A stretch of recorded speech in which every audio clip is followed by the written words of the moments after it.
So drinking water, sorry, drinking water is treated for most of us, unless you can prove that your water is uh, not impacted by humans at all. Just so you know, like the entire country of Denmark does not treat their drinking water because the water has to be pure when it comes out of the ground, and when it gets to your home, it's absolutely pure. And so they do a very good job with the Danish government to make sure that all of their groundwater resources, because they drink all groundwater, is kept 100% pure because they can't treat it by law. That's not the case in the United States because we get water from a lot of different locations. So we get water from rivers, streams, groundwater, different areas. And so what we've done is we've created what's called the Safe Drinking Water Act so that everybody has access to clean drinking water in the United States, depending on what potential sources of pollution there are. There is ways of treating it in the system. And so we'll talk about some of those treatments in here. So what are some of the sources of drinking water? There's surface water. So some people, like the Great Lakes, provide water for 40 million people. These can be lakes, rivers, streams can be doing it. Groundwater, we've already been talking about in aquifers. This provides for about 50% of the U.S. population. And we already talked about the city of Chicago and DeKalb and Illinois, where our water comes from. And then other sources is precipitation, such as rainfall or snow. You could collect those and then make those into water supplies, but those are very small compared to everything else.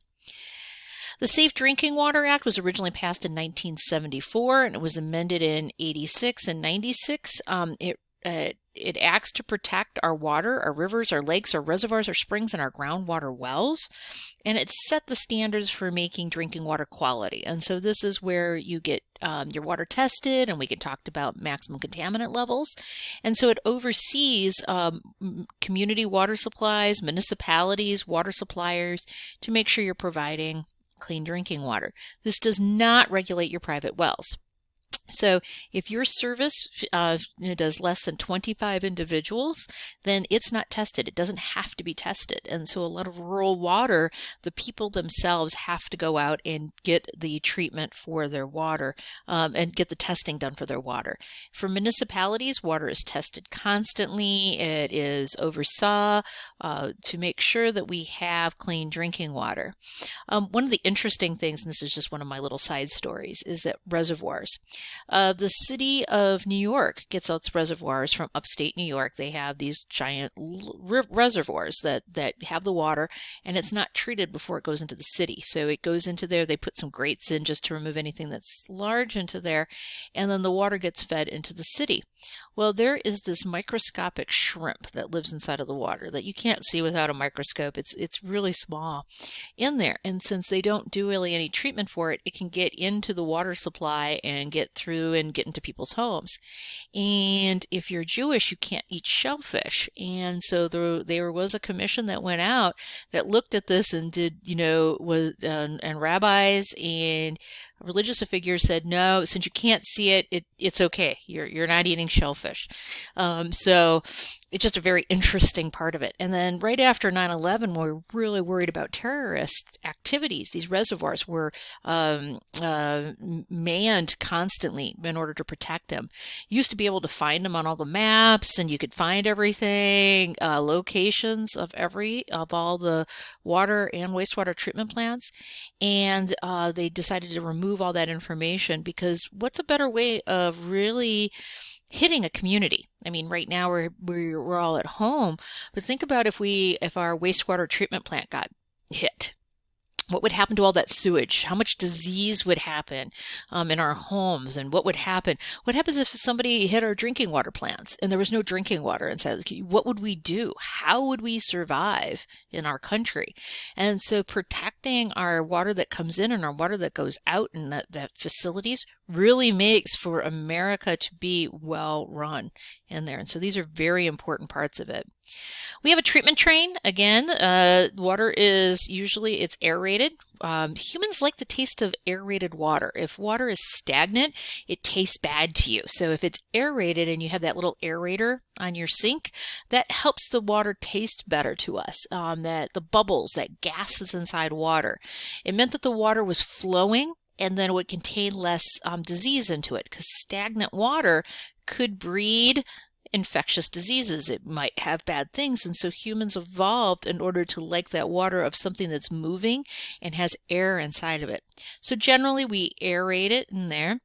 We then flocculate. We talked about flocculation again back with the lead talk, but basically we flocculate anything out of the water.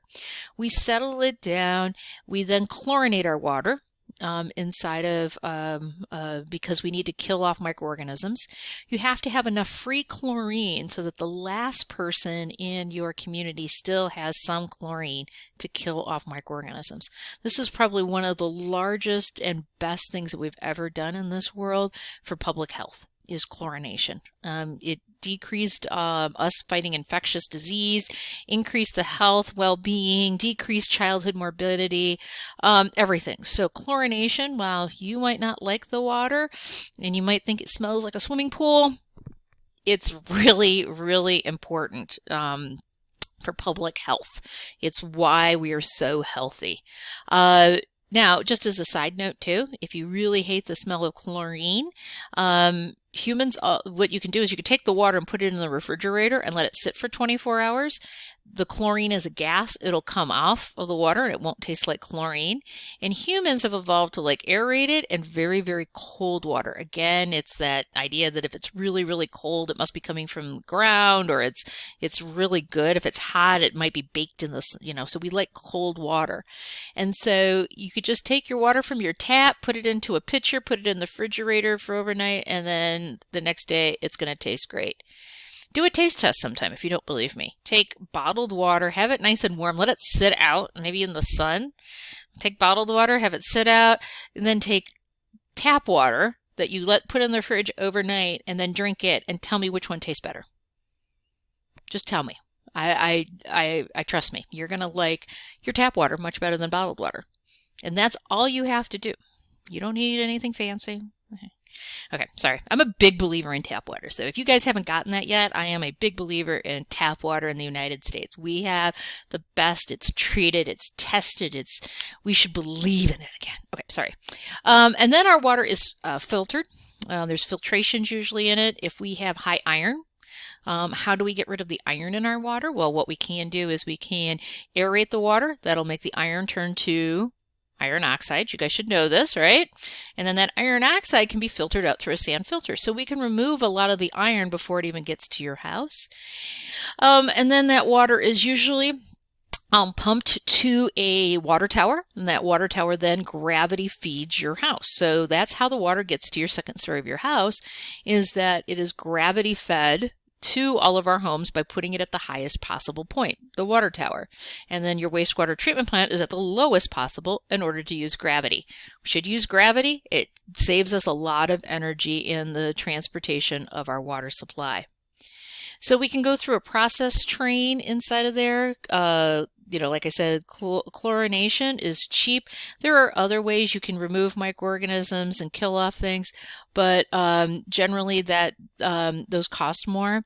And then this is just a sand filter. So in order to clean up anything that says in there, so the water comes in here, it goes through the gravel, then it goes through the sand, and then finally through a carbon filter in order to remove it. And this removes sand, or anthracite is used in order to remove some of the iron that's inside of the system. And that filtration that I just showed here really kind of sometimes removes microorganisms. It depends on the size of the holes that are inside of there. It can remove some of that, but a lot of times it removes iron or any sort of solids in it. So you can, so our treatment train contains inline filtration, so coagulation and flocculation prior to filtration. You can have direct filtration with chlorine at the beginning and the end of the treatment chain. And then I will talk more about ion exchange and water softening and removes radium and DeKalb. I'll talk about more about that when I talk about regional water issues. So where does our water come from in the city of DeKalb? Well, we have shallow aquifers, has a lot of iron into it, so we use sand filtration to remove that. Our deep aquifers have radium. Again, I will talk about the ion exchange shortly. We fluoridate our water, and we chlorinate that water, and then it comes right to our houses, so in there. There are some alternatives to using chlorine, such as ozone. So some communities have started using ozone because that ozone kills off the microorganisms, but it doesn't leave that chlorinated taste inside of there. You can also use UV light. UV light kills off microorganisms. Advantage to that, it's more effective against viruses and protozoa and bacteria. It does not create the trihalomethanes. The problem with it is it uses a lot of energy. It's very expensive. You have to have the water pretty clean in order for the UV light to make it through there. And in really long distribution systems, like I said, you have to make sure that there's chlorination at the end so people who are far away from the water tower are still getting good clean water. And you can't assure that when you have one of these systems.